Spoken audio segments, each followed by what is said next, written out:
For years, I let them believe I was a nobody, a jobless, ambitionless husband, a burden who lived off his wife's success. I sat quietly while Sophia, my loving and hardworking wife, fed the illusion that she was the sole provider in our marriage. She played her part flawlessly, soaking up the sympathy and admiration from anyone who would listen. At first, it started small.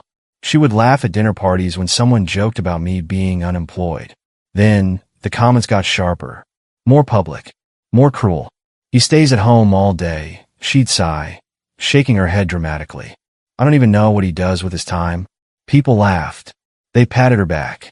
They told her she was so strong for supporting a useless husband, and she let them believe it. What she didn't know, what none of them knew, was that the company she worked for, the very place she bragged about, belonged to me. It wasn't just at home. Her workplace was where she truly thrived. She wasn't just another employee there. She was the queen bee, adored for her supposed struggles. Her co-workers, Melissa, Greg, Angela, and Scott, treated me like a joke every time I came to pick her up. One afternoon, I walked in her office lobby, waiting near the entrance like I usually did. The laughter coming from the break room was loud, too loud. And then I heard my name. "You should have seen him," Sophia was saying, her voice dripping with amusement. "He tried to help me with the bills the other day. I told him, 'Honey, maybe if you had a job, you could.'" Laughter exploded around the room. Melissa snorted. "Maybe he should apply here. I hear we need someone to fetch coffee." Angela giggled. No, we should make him Sophia's assistant. At least then, she can tell him what to do properly." Greg smirked. "Or better yet, he can clean the bathrooms. At least he'd finally have a role in society." More laughter. And then Sophia saw me. She didn't look guilty. She didn't look ashamed. She smirked. "Oh look," she cooed.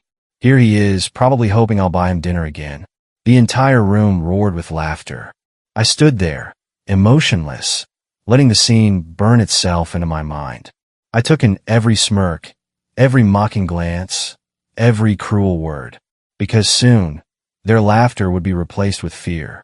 That night, as Sophia slept soundly beside me, I picked up my phone and made a single call. My assistant answered instantly. "Sir, schedule a mandatory executive meeting for tomorrow morning," I said, my voice deadly calm. "No exceptions." She paused. "Are you finally doing it?" I exhaled, a slow smirk spreading across my face. "I'm cleaning house." The next morning, I arrived at the office earlier than usual. The building was buzzing with energy. A major client deal had just been secured, and employees were in high spirits. No one suspected a thing. Sophia was in the lounge with her friends, basking in their admiration. She had no idea that everything was about to change. I walked past her without saying a word. "Here to pick me up?" she asked smugly. I turned to her, my face unreadable. "Not today." Then the intercom buzzed. "All employees, please report to the conference room for an emergency meeting. Attendance is mandatory."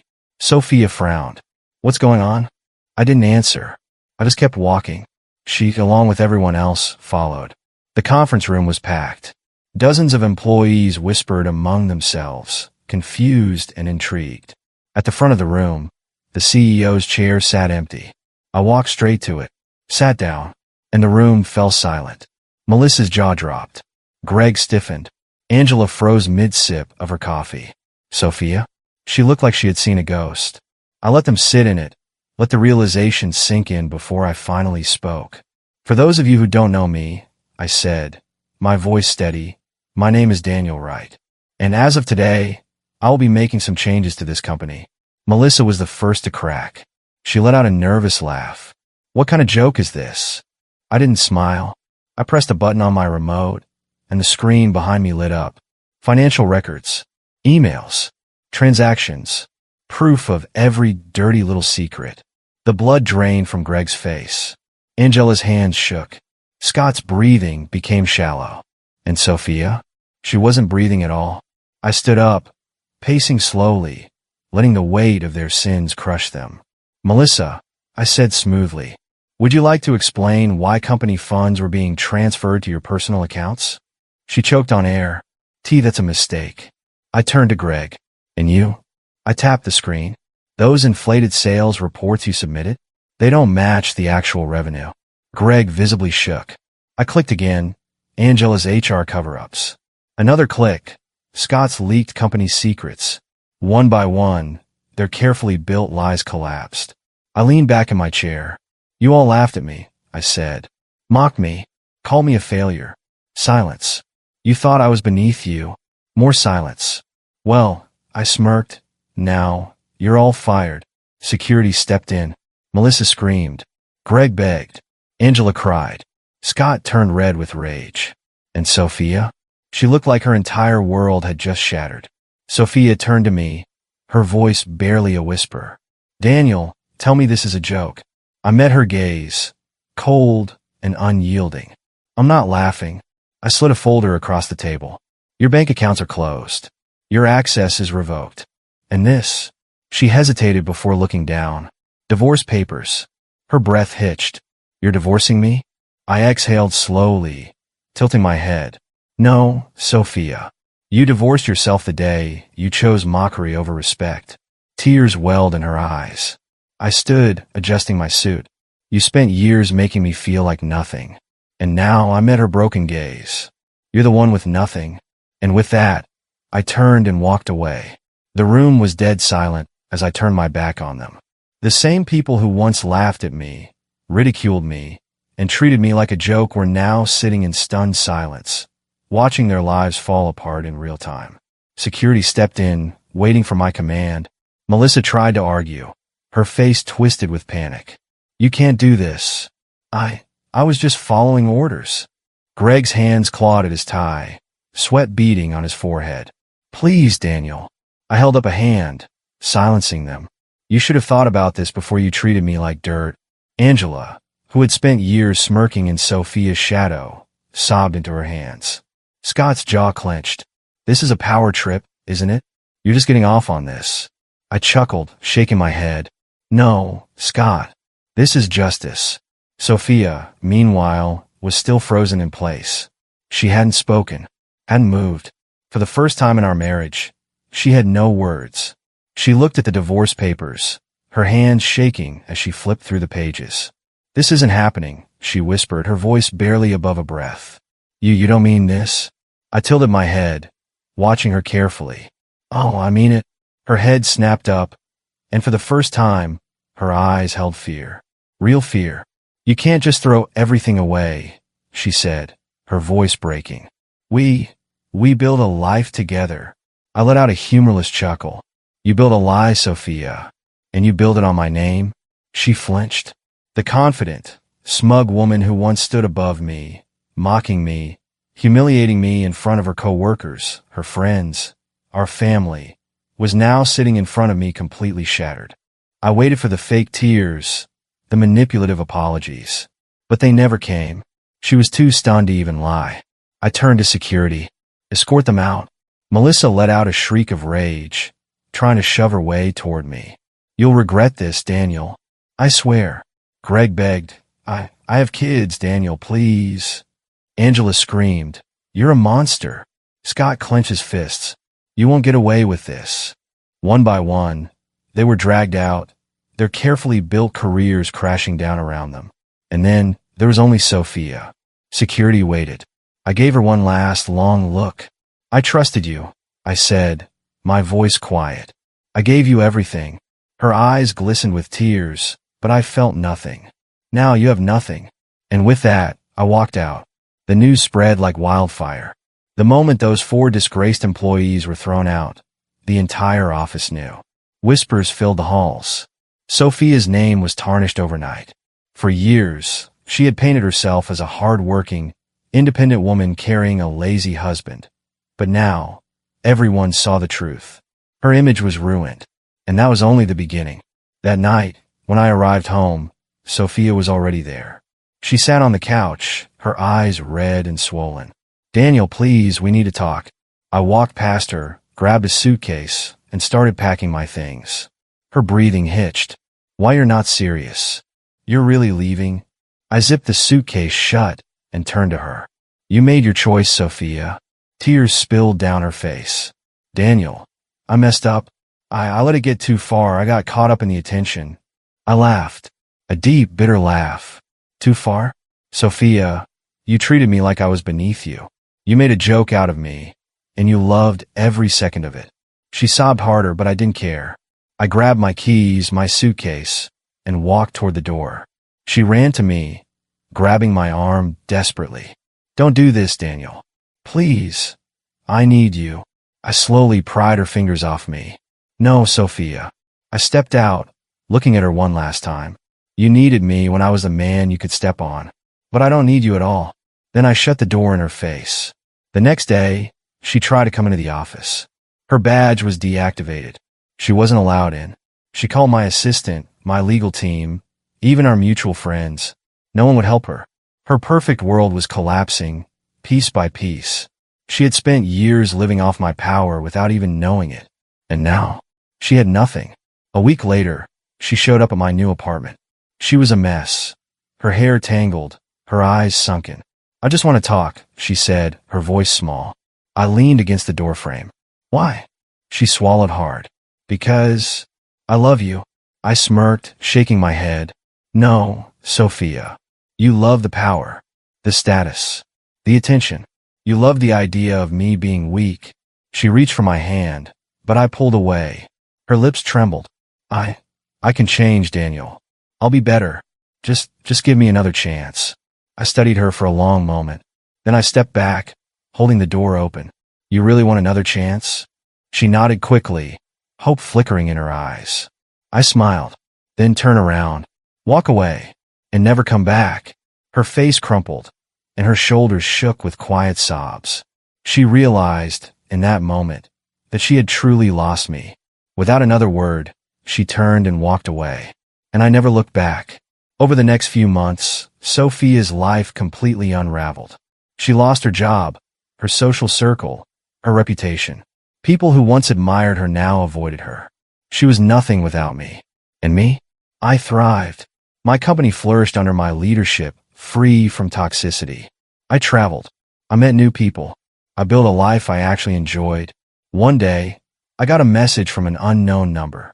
Can we talk? I deleted it without responding. Because I was finally free. And the best revenge? Was never needing her again. After I shut Sophia out of my life, she did what she did best, played the victim. She went to her family, crying that I had blindsided her, that I was having some kind of midlife crisis, that I had thrown her away for no reason. She spun stories about how I had been distant, how she had only joked about me because she was stressed. At first, her family listened, but as the days passed, the truth caught up to her.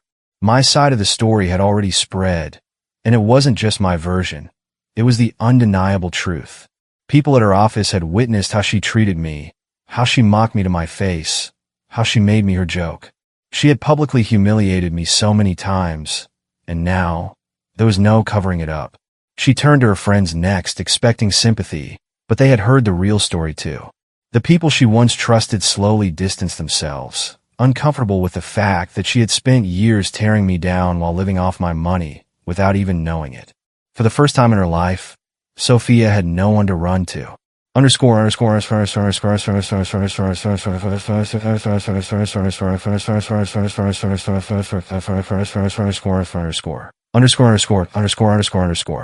I expected her to try reaching out, but I didn't expect the desperation. She called me the first night I left, her voice breaking over the voicemail. Daniel, please, we need to talk. Just tell me what I can do to fix this. I didn't respond. Then, the calls came every hour. Then, every few minutes. I blocked her number. Emails followed, long, drawn-out messages about how she was sorry, how she never meant to hurt me, how she missed me. I blocked her there too. Next came her showing up at my office, trying to get past security. She demanded to see me, throwing a tantrum in the lobby. She was escorted out. She had spent years laughing at me. And now, she was begging. I didn't feel pity. I felt nothing.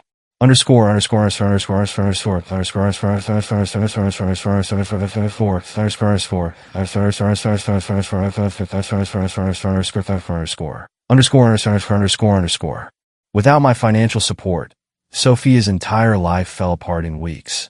Her fancy car? Repossessed. Her expensive shopping habits? Gone. Her lavish lifestyle? Over. With no access to my money and no job, she realized that she wasn't independent. She had only been pretending to be. She had built her life around a lie. And without me, that lie collapsed. She tried getting a new job, but her reputation followed her. No company wanted to hire someone who had publicly disrespected the man who had built the very company she worked for. Employers saw her as untrustworthy, a liability. She had spent years boasting about how much she worked, about how she was the only responsible one in our marriage. But now, she had nothing.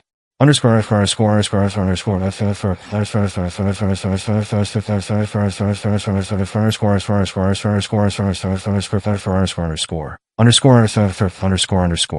Weeks passed before she tried one last desperate move. One night, as I came home from work, I found her standing outside my apartment. She looked nothing like the woman I once knew. Her hair was a mess. Her once carefully done makeup was smudged, and her clothes were wrinkled like she had been crying for days. The moment she saw me, she ran to me, grabbing my arm, her eyes red. "Daniel, please," she whispered, her voice hoarse. I don't know what to do. I didn't say anything, just watched her fall apart in front of me. "I miss you," she sobbed, clutching my sleeve. "I miss us. I was so stupid. Please just tell me what to do to make this right." I slowly removed her hands from me. "You can't fix this, Sophia," I said simply. Tears streamed down her face, but I felt nothing. No anger, no hate, no regret. Just freedom. "You miss me," I continued, "or do you miss the money, the security, the life I gave you?" She froze, her lip trembling.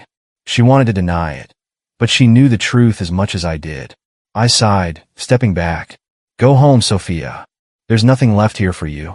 Her breath hitched. "Daniel, please don't leave me like this." I tilted my head.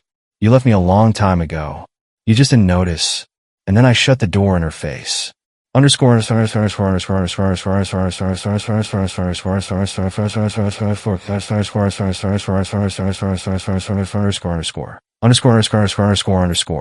Sophia hit rock bottom fast. With no money, no job, and no support, she struggled to survive. She moved into a tiny, rundown apartment, barely able to afford rent. She tried getting back into high society, but no one wanted her around. She was blacklisted. She tried dating rich men, but they saw through her immediately. She wasn't a desirable, independent woman anymore. She was desperate, abandoned, used. One evening, I spotted her in a cheap restaurant, waiting tables. She kept her head down, but when she saw me, her entire body stiffened.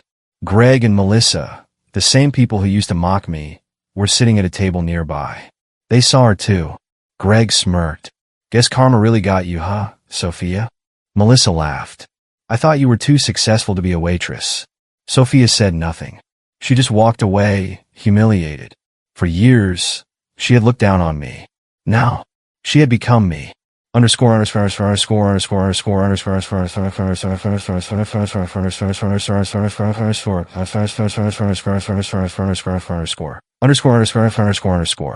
Months later, as I sat in my office, my phone buzzed. A message. From Sophia. "I'm sorry. Can we talk?" I stared at it for a moment. Then, I deleted it without responding. She was just a ghost now.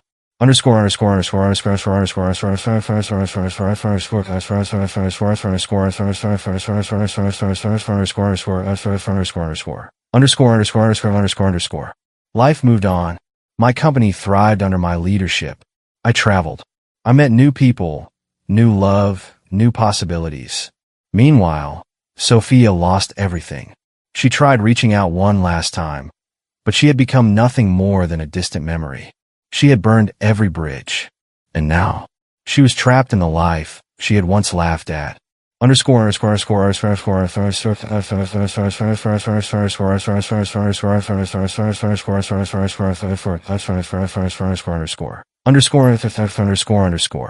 One year later, I stood outside a luxury hotel, about to check in for a vacation. Across the street, I saw her. Sophia. She looked hollow, lost, a shell of the arrogant woman she once was. She saw me. For a brief moment, hope flickered in her eyes. She started to walk toward me, but I just smirked turned away, and walked inside. She had already lost me, and that was the best revenge. 3 days before the annual corporate gala, my wife Serena stood in front of the mirror, adjusting her gold necklace. Her reflection stared back at me as I entered the room, a faint but unmistakable smile playing on her lips. "You don't have to come this time," she said lightly, her voice tinged with a casualness that felt almost too deliberate. At first I brushed it off. Serena often said things like this, not wanting me to feel obligated to attend her work events.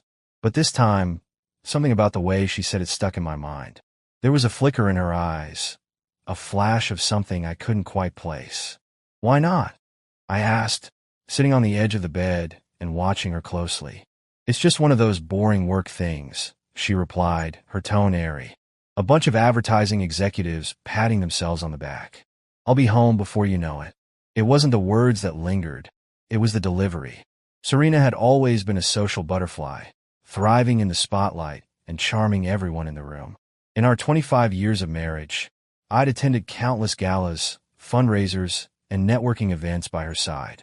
She never hesitated to show me off, to introduce me as Thomas, my better half. But this time, she seemed different. I shrugged off the unease, telling myself I was imagining things. But as the days passed, that odd smile of hers replayed in my mind like a broken record. It was the kind of smile that hinted at secrets, and secrets had no place in the life we had built together. "My name is Thomas Reed. I am 47 years old, a senior account executive at a major manufacturing firm. By all accounts, I've lived a charmed life, one marked by success, stability, and love." Serena and I met in 5th grade in our quiet Georgia hometown. She was the new girl, with golden hair and a confidence that made her stand out among the other kids.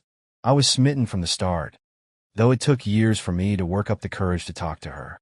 By high school, we were inseparable. I asked her to prom with a handwritten note slipped into her locker, and she said yes with a smile that could have stopped traffic. Our small-town romance blossomed into something real, something lasting.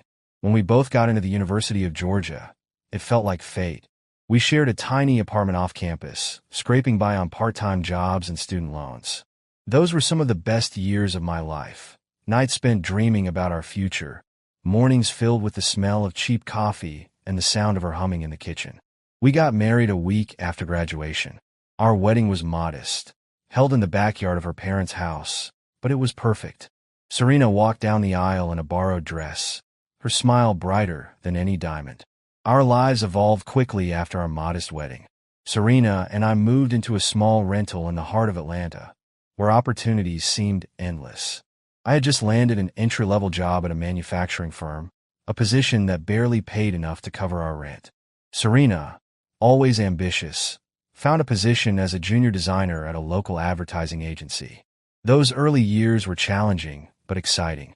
We spent countless late nights brainstorming ideas for our future, sharing dreams of one day owning a home near the water. Every penny was carefully budgeted. Serena handled the groceries while I managed the bills, often leaving just enough for a Friday night treat, usually takeout pizza and a rented movie. Despite the financial strain, we were happy. Serena's creativity blossomed at work, and she quickly earned a reputation for her innovative ideas. Meanwhile, I threw myself into my job, determined to climb the corporate ladder. 3 years into our marriage, our daughter, Ella, was born. I remember the moment Serena placed her in my arms for the first time. Her tiny fingers wrapped around mine, and I felt an overwhelming sense of purpose. Ella became the center of our world, and every decision we made revolved around giving her the best life possible. When Ella was 5, we achieved our dream of buying a home. It wasn't the lakeside mansion we'd eventually own, but it was ours, a modest 3-bedroom house with a yard big enough for a swing set. Serena painted the nursery herself, choosing soft yellow walls that seemed to glow in the sunlight. As the years passed, our careers flourished. Serena's knack for visual storytelling earned her a promotion to creative director, and her salary doubled practically overnight. I, too, climbed the corporate ranks, becoming the youngest regional account manager in my firm's history. With our combined incomes, we decided it was time to upgrade. That's when we found the property on Lake Sheridan, a foreclosure with potential. The house was in shambles when we first saw it, but Serena could already picture what it could become. "This is it," she said, her green eyes sparkling. "This is where we'll grow old together." The renovations were grueling. Every spare moment was spent tearing down old wallpaper, sanding floors, and painting walls. Serena designed every detail, from the kitchen backsplash to the custom bookshelves in the living room. By the time we finished, the house was unrecognizable, a stunning lakeside retreat that felt like an extension of Serena's creative vision. Ella grew up in that house. She learned to swim in the lake, hosted sleepovers in the finished basement, and spent countless summer evenings roasting marshmallows by the fire pit. It was a house full of laughter and love, or so I believed. Looking back, I can pinpoint the exact moment I began to sense that something wasn't right. It was subtle at first: a missed goodnight kiss, a distracted look during dinner, an unexplained late meeting. Serena's job had always been demanding, but in the last few years, it seemed to consume her. She started spending more nights away from home, attending networking events and client dinners. When I asked about them, she'd wave me off with a smile and a quick reassurance. "It's just work, Thomas," she'd say. "You know how it is." I wanted to believe her. After all, Serena had always been honest with me, or so I thought. I told myself that her job was simply stressful, that her late nights were a sign of her dedication, not a symptom of something darker. But then there were the phone calls. I'd walk into the room, and Serena would quickly end a conversation, slipping her phone in her pocket with a smile that didn't quite reach her eyes.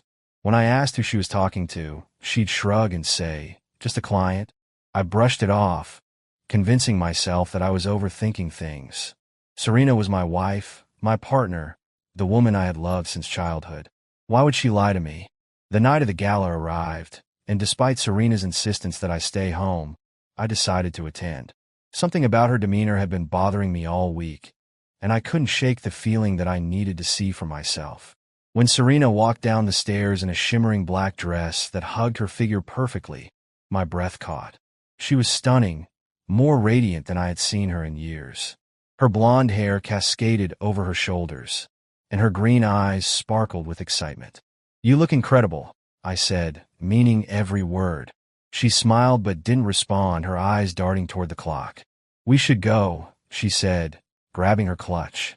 The gala was held at an upscale downtown venue, a grand ballroom filled with glittering chandeliers and elegantly dressed attendees. As we entered, it became clear that Serena was the star of the evening. Colleagues greeted her with warmth, their smiles lingering a little too long. Then I saw him, Mark Ashton. He was tall, silver-haired, and exuded the kind of confidence that comes from years of success. As soon as he spotted Serena, his face lit up with a smile that felt too intimate. "Thomas, this is Mark," Serena said, placing her hand lightly on his arm. I extended my hand, forcing a polite smile. "Nice to meet you." Mark's handshake was firm, his eyes meeting mine with an intensity that made me uneasy. "I've heard a lot about you," he said, his tone friendly but laced with something I couldn't quite identify. As the evening progressed, I couldn't help but notice the way Serena interacted with Mark. Their conversations were easy, their laughter genuine. And then there were the glances, subtle but telling. I tried to enjoy the evening, but my focus kept drifting back to Serena and Mark.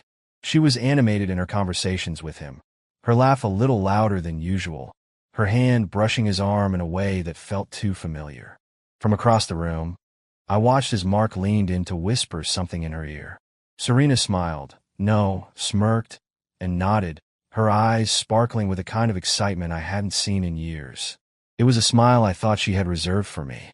As the night wore on, I found myself playing detective, cataloging every interaction between them.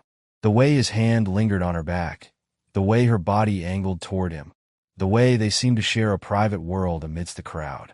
"Thomas, you look tense," Serena said as she returned to our table with a glass of wine. "Just tired," I replied, forcing a smile. "It's been a long week." She nodded, oblivious to the storm brewing inside me. The breaking point came on the dance floor. Serena and I had always enjoyed dancing together.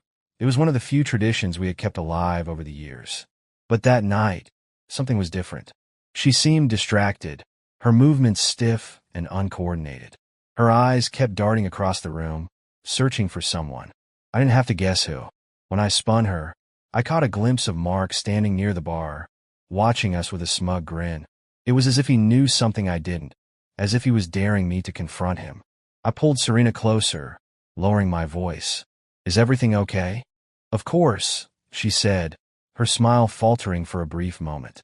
But her eyes betrayed her. By the time we got home, the tension was unbearable. Serena kicked off her heels and started up the stairs, but I stopped her. "Wait," I said, my voice firm. "We need to talk." She turned, her expression wary. "About what?" "About Mark," I said, crossing my arms. Her face darkened for a split second before she forced a laugh. "Thomas, you're being ridiculous. Mark is just a colleague. Then why does he act like he's more than that?" I shot back. Serena sighed, shaking her head. "You're imagining things." But I wasn't. That night, I lay awake, staring at the ceiling as Serena slept soundly beside me. Her even breathing only heightened my unease. Every interaction with Mark replayed in my mind like a haunting reel. The glances, the laughter, the whispered words, it all felt wrong. I turned to Serena, studying her face in the dim light. She looked peaceful, almost serene, as if she had nothing to hide. But I knew better. Something wasn't right, and I was determined to find out what it was. The next morning, I made a decision. I couldn't rely on Serena to tell me the truth, and I couldn't confront her without evidence.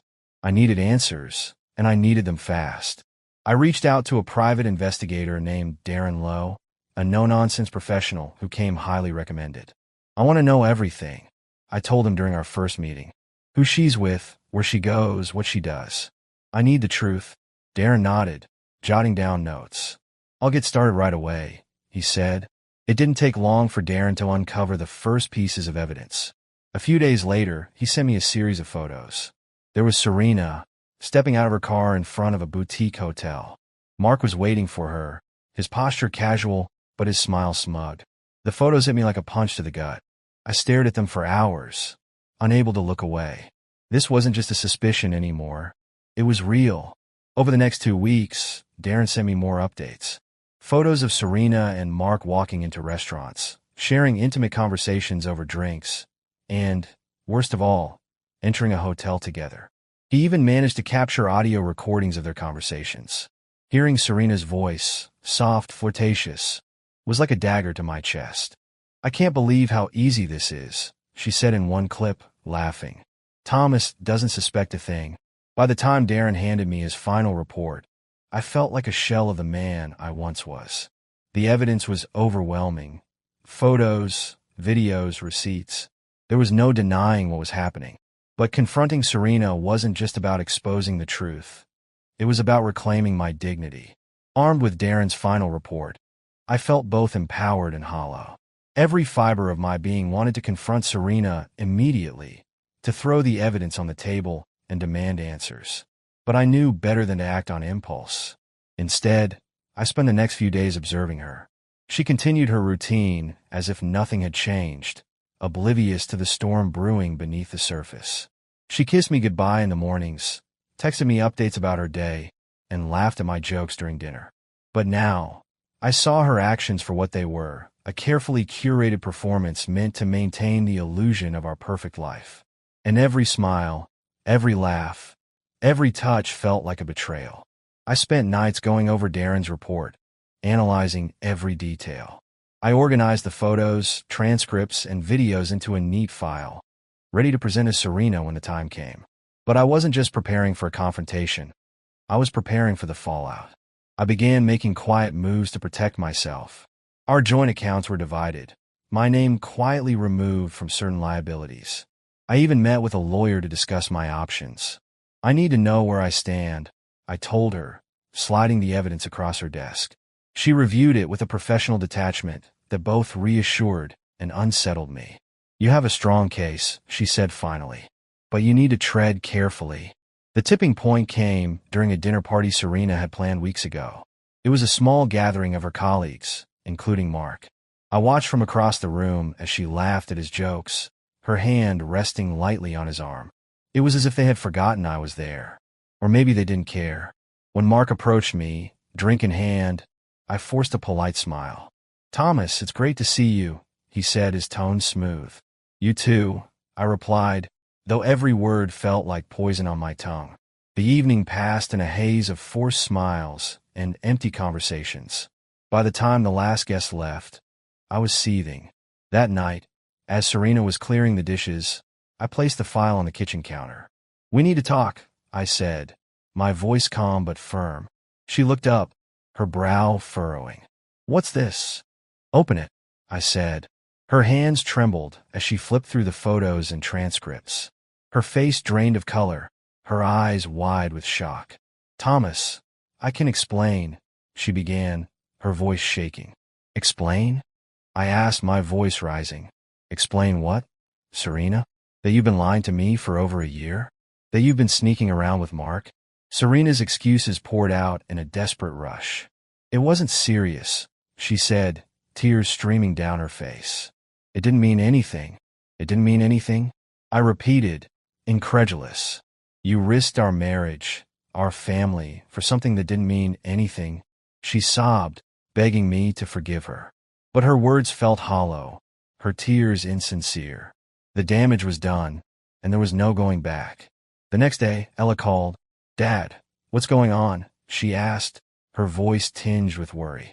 "Ask your mother," I said, unable to hide the bitterness in my tone.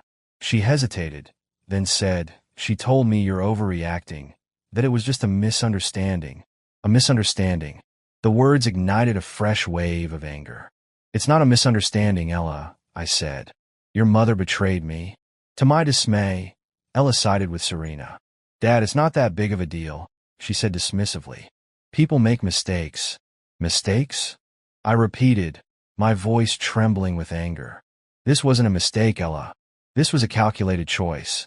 But Ella refused to see it. "You're being dramatic," she said. "Mom still loves you." Her words felt like a slap in the face. My own daughter, the one person I thought would understand, had turned against me. The following weeks were a blur of legal meetings, financial maneuvers, and tense interactions with Serena. I filed for divorce, determined to sever every tie to the woman who had betrayed me. I also made the painful decision to withdraw from Ella's wedding. If she wanted to invite Mark and continue supporting her mother's actions, I couldn't be part of it. Without my financial support, Serena's life began to unravel. The house, the car, the lifestyle she had built on my trust, all of it crumbled. Mark's wife, armed with the evidence I provided, filed for divorce and had him removed from their company. With his career in ruins, Mark could no longer support Serena. Life after the confrontation was eerily quiet. Serena and I had agreed to live under the same roof temporarily, as the divorce proceedings were underway. But the air in the house was thick with tension. We passed each other like strangers, speaking only when absolutely necessary. Serena, once full of confidence, now seemed like a shadow of her former self. She tried to make amends, cooking my favorite meals, leaving notes on the counter, even attempting small talk at breakfast. But every gesture felt forced, her guilt seeping through her every action. I spent most of my time at work or out of the house, avoiding her as much as possible. When I wasn't working, I was meticulously organizing my finances, ensuring that every penny was accounted for. Serena had no idea how much I had already moved into separate accounts, or that the house she loved so much was now a liability she would soon have to bear alone. My relationship with Ella grew increasingly strained. She continued to defend her mother, insisting that I was overreacting. Her refusal to see Serena's betrayal for what it was left me feeling isolated and heartbroken.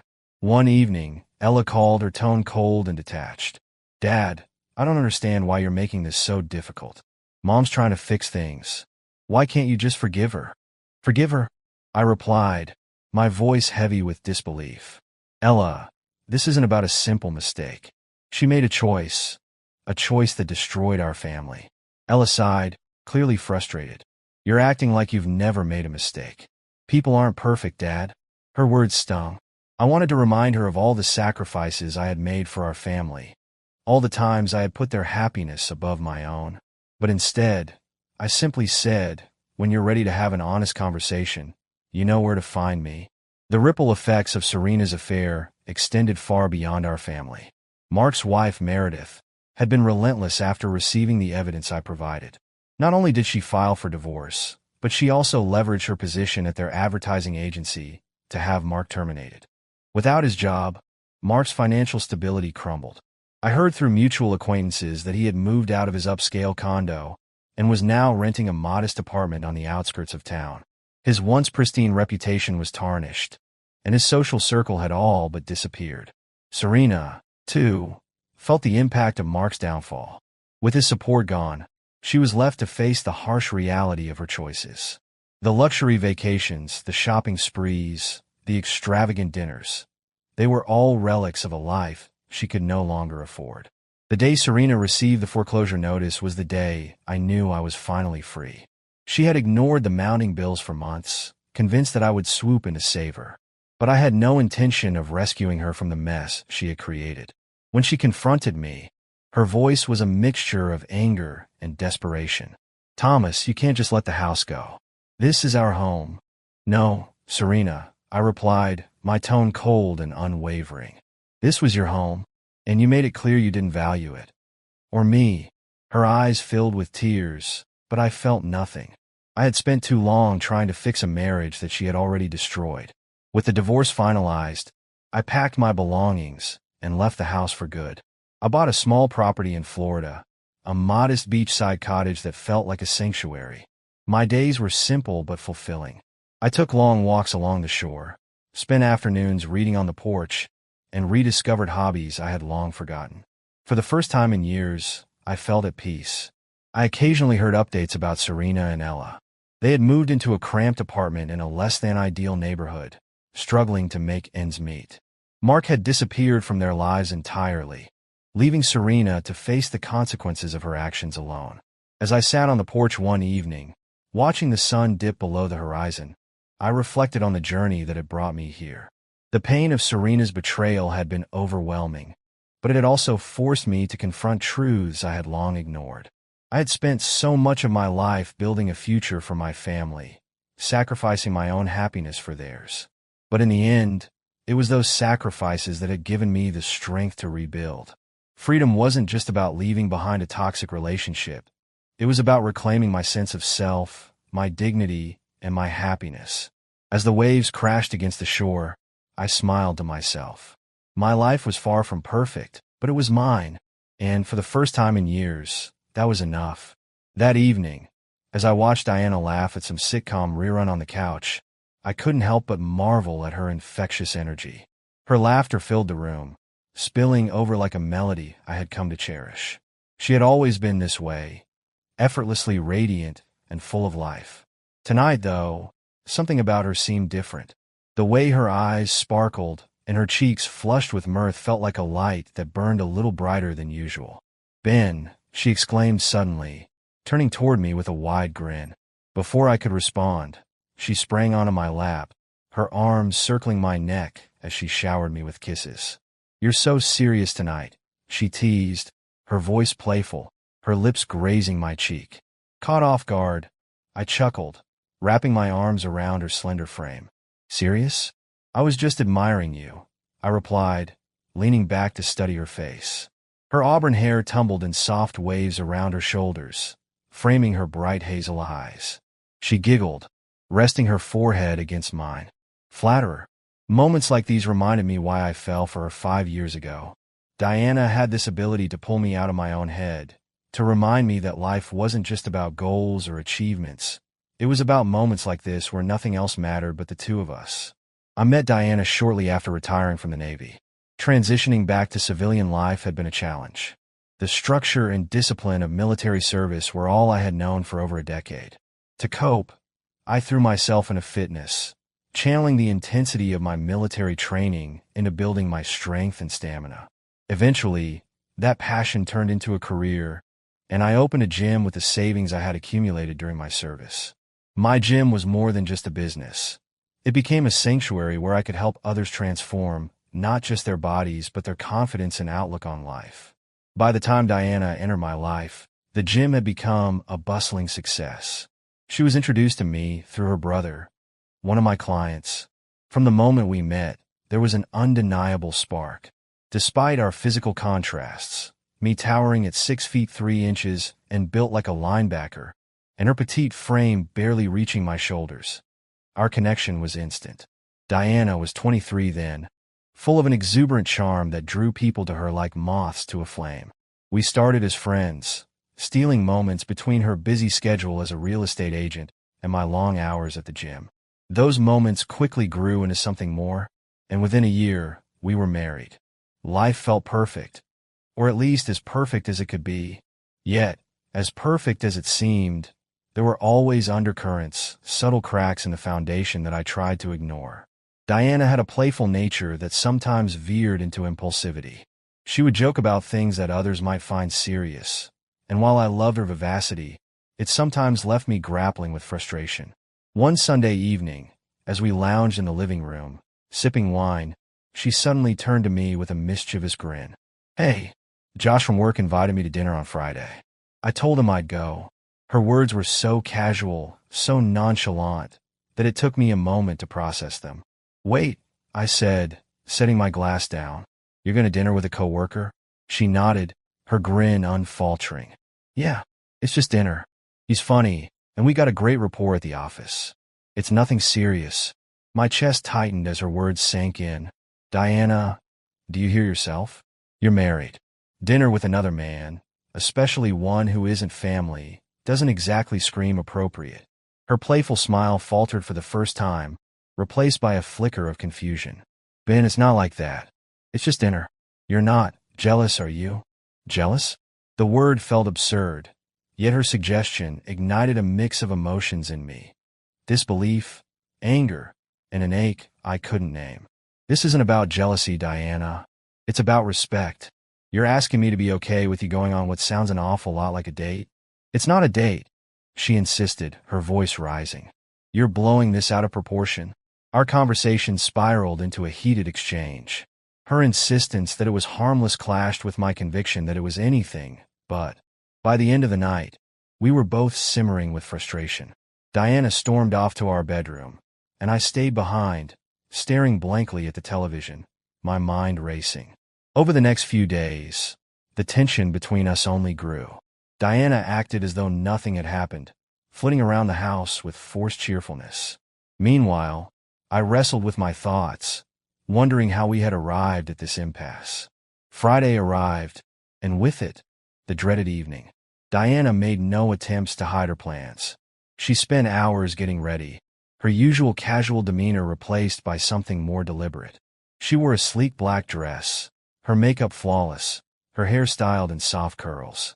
When she finally stepped into the living room, I couldn't hide the pang of hurt that shot through me. "You're really going through with this?" I asked, my voice low but steady. She hesitated, just for a moment, before nodding. "Ben, it's just dinner. I'll be back before you know it." I didn't respond. Instead, I turned away, the weight of her betrayal settling heavily in my chest. As the door closed behind her, an idea began to form in my mind, one that would force her to see the gravity of her actions. As soon as the door clicked shut, the silence in the house became deafening. For a few minutes, I sat there staring at the empty wine glass on the coffee table, my emotions swirling in a chaotic storm. Anger, betrayal, and a gnawing sense of inadequacy all fought for dominance. I clenched my fists, trying to steady my breathing, but the thought of Diana sitting across from another man, laughing and smiling like she used to with me, was unbearable. I grabbed my phone and scrolled through my contacts, my mind racing. Mary's name caught my eye. She was one of my longtime clients at the gym, a vibrant woman in her early 30s who had been more than vocal about her interest in me. I had always kept a professional boundary between us, politely deflecting her flirtatious remarks. But tonight, the idea of breaking that boundary didn't feel so wrong. Before I could second-guess myself, I tapped her name and called. She answered on the second ring, her voice warm and inviting. "Ben, to what do I owe the pleasure?" "Hey, Mary," I said, keeping my tone light. "I was wondering, is that dinner offer still on the table?" There was a pause, and then a delighted laugh on the other end. "Absolutely." "When and where?" "Tonight," I replied, the words coming out before I could rethink them. "I'll pick you up in an hour." The glee in her voice was unmistakable. I'll be ready. I hung up and stood, my movements almost robotic as I headed to the bedroom to get ready. I wasn't doing this to hurt Diana, or at least that's what I told myself. This wasn't about revenge, I reasoned. It was about reclaiming a piece of myself that felt lost in her betrayal. An hour later, I pulled up to Mary's apartment. She stepped out wearing a sleek red dress that hugged her curves, her lips painted a bold shade of crimson to match. Her confidence radiated as she slid into the passenger seat, and for the first time that evening, I felt a flicker of something resembling anticipation. "You clean up nicely," she teased, her eyes scanning my tailored blazer and pressed slacks. "You're not so bad yourself," I replied with a small smile. Our evening began at an upscale restaurant downtown. The dim lighting and soft jazz music created an intimate atmosphere, one that felt both thrilling and surreal. Mary was a natural conversationalist, her laughter bright and infectious. For a while, I managed to push thoughts of Diana out of my mind, allowing myself to enjoy the company of someone who seemed genuinely interested in me. After dinner, Mary suggested we head to a nearby lounge for drinks. The atmosphere there was livelier, with upbeat music and a bustling crowd. We found a cozy corner booth, and as the night wore on, the tension I had been carrying all week began to ease. Mary leaned in closer, her hand resting lightly on my arm as she spoke. Her touch was warm, her gaze unwavering, and for a fleeting moment, I wondered what it would be like to pursue something real with her. But no matter how engaging Mary was, a part of me remained tethered to Diana. Images of her smiling across the table at Josh, laughing at his jokes, played on an endless loop in my mind. The thought made my stomach churn, even as I forced myself to stay present. When the night came to an end, I walked Mary to her door. She turned to face me, her eyes searching mine. "Ben," she began softly, "I don't know what's going on in your life, but I hope tonight helped." It did, I admitted, my voice tinged with gratitude. "Thank you, Mary." She stepped closer, her hand brushing against my cheek. "You deserve someone who appreciates you," she whispered before pressing a gentle kiss to my lips. The kiss lingered, and for a brief moment, I let myself get lost in it. But as I pulled away, guilt began to creep in. This wasn't who I was. This wasn't how I wanted to deal with my pain. "Good night, Mary," I said, stepping back. Her smile was bittersweet. "Good night, Ben." When I returned home, the house was dark. Diana hadn't come back yet. I stood in the living room for a long time, the weight of the night pressing down on me. The satisfaction I had hoped to feel was nowhere to be found. Instead, I felt hollow, the reality of our situation sinking in. Hours later, I heard the faint sound of the front door creaking open. Diana tiptoed inside, her shoes in hand, but froze when she saw me sitting on the couch. Her expression was a mixture of guilt and surprise. "You're still up?" she asked, her voice barely above a whisper. I nodded, my gaze steady. "How was your dinner?" She hesitated, clearly caught off guard by my calm demeanor. "It was fine. We just talked. Nothing happened." Her attempt to downplay the evening only fueled the fire inside me. "Nothing happened," I repeated, my tone dripping with sarcasm. "Diana, do you even understand how this looks? How it feels?" She sighed, her shoulders slumping. "Ben, I told you it wasn't like that. Josh is just a friend. Friends don't take each other out to dinner in the middle of the night," I snapped, my voice rising despite my efforts to stay composed. "You've crossed a line, Diana, whether you want to admit it or not." Her eyes filled with tears as she stepped closer. "I didn't mean to hurt you," she whispered. "I wasn't thinking. I didn't realize." "You didn't realize what?" I interrupted, standing to face her. "That your actions have consequences? That your innocent dinner would feel like a betrayal?" She reached for me, but I stepped back, the distance between us growing both physically and emotionally. "I need time to think," I said, my voice firm. "About us. About where we go from here." "Ben, please," she pleaded, her tears flowing freely now. "I love you. I don't want to lose you." "Then you should have thought about that before agreeing to dinner with another man," I replied coldly. I turned and walked away, leaving her standing alone in the darkened living room. As I shut the door to the guest room behind me, I couldn't ignore the sinking feeling in my chest. Diana's betrayal had shattered something between us, and I wasn't sure if it could ever be repaired. The next morning, the sunlight streaming through the blinds felt almost mocking. I had barely slept, my thoughts running in circles all night. Every time I closed my eyes, I saw Diana at that dinner, laughing at another man's jokes, giving him the smiles that used to be mine. I sat up, running a hand over my face as exhaustion settled heavily in my bones. I found Diana in the kitchen, her back to me as she stood at the stove. She was making pancakes, a ritual she usually reserved for days she wanted to smooth things over. The smell of butter and syrup filled the room, but it did little to lift the weight pressing down on me. "Morning," she said softly, glancing over her shoulder. Her voice was tentative, as if she wasn't sure how I'd respond. "Morning," I replied, my tone neutral. I moved to the coffee maker, pouring myself a cup and leaning against the counter. The silence between us was heavy, the unspoken tension palpable. Diana set a plate of pancakes in front of me, then sat across the table, her hands clasped tightly together. She looked up at me, her hazel eyes filled with uncertainty. "Ben, I know I hurt you. I know what I did was wrong." I took a sip of coffee, letting her words hang in the air. Part of me wanted to tell her exactly how much she'd hurt me, to lay bare the depth of my anger and disappointment. But another part of me was too tired to fight anymore. "You didn't just hurt me, Diana," I said finally, my voice steady. "You broke something between us, something I'm not sure can be fixed."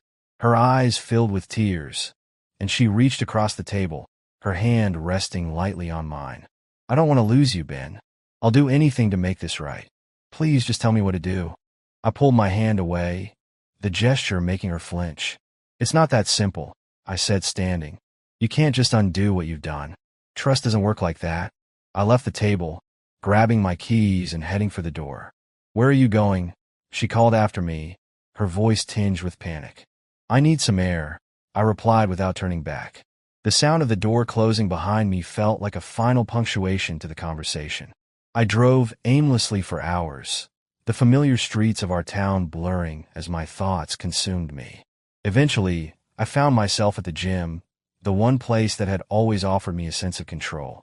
The rhythmic clang of weights and the hum of treadmills were a comforting backdrop as I worked through my emotions with every rep, every punch of the heavy bag.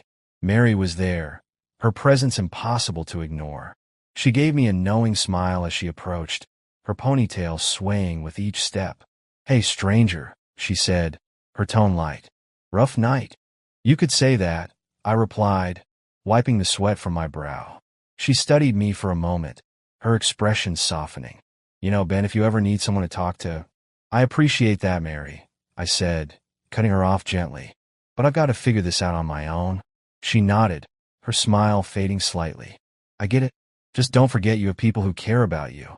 Her words lingered in my mind long after she walked away. As much as I appreciated her support, I knew that the answers I sought couldn't come from anyone else. This was something I had to face with Diana, no matter how painful it might be. When I returned home that evening, Diana was waiting for me in the living room. She looked smaller somehow, her usual confidence replaced by an almost childlike vulnerability.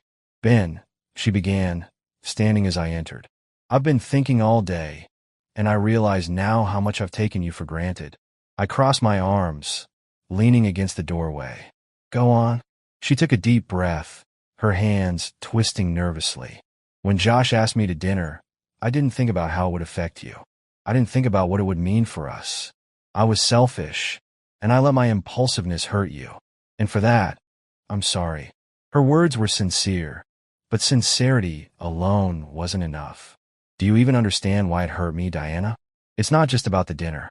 It's about the fact that you thought it was okay to put someone else's attention above our marriage." Tears spilled down her cheeks as she nodded. "I do now. I was wrong. I see that. And I'll do whatever it takes to earn back your trust, Ben. Just tell me how." I stared at her, the woman I had loved so fiercely, now standing before me broken and pleading.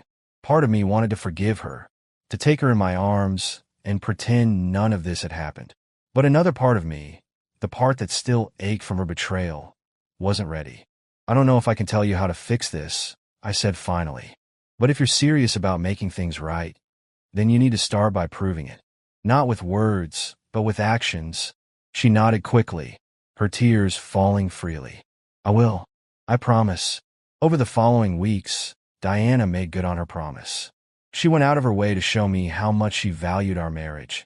From small gestures like cooking my favorite meals to larger efforts like cutting off unnecessary contact with Josh. She even suggested counseling, something I never thought she'd agree to. It wasn't an easy process. There were days when the anger and hurt resurfaced, threatening to undo any progress we'd made. But each time, Diana met me with patience and determination, refusing to give up on us. Slowly, the walls I had built around my heart began to crack. I started to see glimpses of the woman I had fallen in love with, the one who had once been my partner in every sense of the word. And as those glimpses became more frequent, I began to hope that maybe, just maybe, we could find our way back to each other. The weeks stretched into months as Diana and I worked to rebuild what had been broken. There were no shortcuts, no easy solutions, just a slow and painful process of confronting our wounds and learning to trust each other again. Counseling became a weekly ritual, something I initially approached with skepticism, but eventually came to see as necessary. Our therapist, a no-nonsense woman named Dr. Keller, wasted no time cutting through the surface and digging into the heart of our issues. "Ben," she said during one session, her piercing gaze fixed on me, "you're holding on to anger like it's armor. But that armor isn't protecting you. It's isolating you. If you want this marriage to heal, you need to let Diana see the man behind the armor." Her words struck a chord I wasn't ready to acknowledge. I had always prided myself on being strong, unshakable, a protector. Letting my guard down felt like admitting defeat, but deep down, I knew she was right. If I wanted to move forward, I had to be willing to be vulnerable. Diana, for her part, was relentless in her efforts to prove her commitment. She kept her phone accessible at all times, answering my questions about her day with patience and honesty. She went out of her way to include me in every aspect of her life, from her work events to her daily routines. At first, it felt like overcompensation, a desperate attempt to win back my trust. But over time, I began to see it for what it was, an act of love. One evening, as we sat on the couch watching a movie, Diana reached for my hand. Her touch was hesitant, almost as if she feared I might pull away. When I didn't, she looked at me with a mixture of relief and hope. "I've been thinking," she said softly, "about why I agreed to that dinner in the first place." I turned to her, my interest piqued. "Why?" She hesitated, her gaze dropping to her lap. I think I was trying to feel something I thought I'd lost. Not because of you," she added quickly, looking up, "but because of me. I've been so caught up in my own insecurities, in trying to prove myself at work, that I forgot what really matters." Her admission caught me off guard. It was the first time she had truly opened up about her own struggles, and it made me realize how much I had overlooked. In focusing on my own pain, I hadn't considered that she might be carrying her own burdens. "I never wanted to hurt you, Ben," she continued, her voice trembling. "And I hate myself for the fact that I did. But I'm trying. I'm trying so hard to be better." For the first time in months, I felt a flicker of understanding, a glimpse of the woman who had been hurting just as much as I had. I reached out, taking her hand in mine. "I see that," I said quietly. "And I'm trying too." As the months wore on, the cracks in our relationship began to mend. We rediscovered the small joys that had once brought us together. Lazy Sunday mornings spent sipping coffee on the porch, impromptu road trips to nowhere, and quiet nights sharing stories about our day. Each moment felt like a step forward, a reminder that despite everything, there was still something worth fighting for. One day, Diana surprised me by suggesting we take a weekend getaway to the cabin where we had spent our honeymoon. The idea filled me with both excitement and apprehension. That cabin held some of my happiest memories, but returning there also felt like a test, a way to see if we could recapture the magic that had once defined us. When we arrived, the familiar sight of the rustic wooden cabin nestled among towering pines brought a rush of nostalgia. Diana was practically glowing as she unpacked our bags, her excitement contagious. That first evening, we sat by the fireplace, the crackling flames casting a warm glow over the room. Diana pulled out a photo album she had brought along, flipping through pictures of our wedding day. As I looked at the images of us laughing, dancing, and stealing kisses, I felt a pang of longing for the simplicity of those days. "Do you remember this?" she asked, pointing to a photo of us standing by the lake, our arms wrapped tightly around each other. I nodded, a small smile tugging at my lips. "You made me carry you all the way back to the cabin because you didn't want to get your shoes wet." She laughed, the sound light and genuine. "I was such a diva." "You still are," I teased, earning a playful swat on the arm. As the night wore on, we talked about everything and nothing. Our dreams, our fears, the mistakes we had made, and the lessons we had learned. For the first time in a long time, it felt like we were truly connecting, not as two people trying to fix something broken, but as partners who genuinely wanted to grow together. The trip to the cabin marked a turning point in our relationship. It didn't erase the past or magically solve all our problems, but it reminded us of what we had to fight for. In the months that followed, we continued to rebuild, piece by piece, brick by brick. There were still challenges, of course, moments of doubt and flashes of anger that threatened to undo our progress. But each time, we faced them together, leaning on the foundation we had worked so hard to rebuild. One evening, as we sat on the porch watching the sun dip below the horizon, Diana reached for my hand. "Thank you," she said, her voice soft, "for not giving up on us." I turned to her, my chest tightening with emotion. "Thank you for giving me a reason not to." In that moment, I realized that while our journey had been anything but easy, it had made us stronger. We weren't the same people we had been before the betrayal, and our relationship wasn't the same either. But maybe that was okay. Maybe, in learning to face the hard truths and fight for what mattered, we had discovered something even deeper, a love that could withstand the storms. And as I looked at Diana, her head resting on my shoulder, I knew that whatever the future held, we would face it together.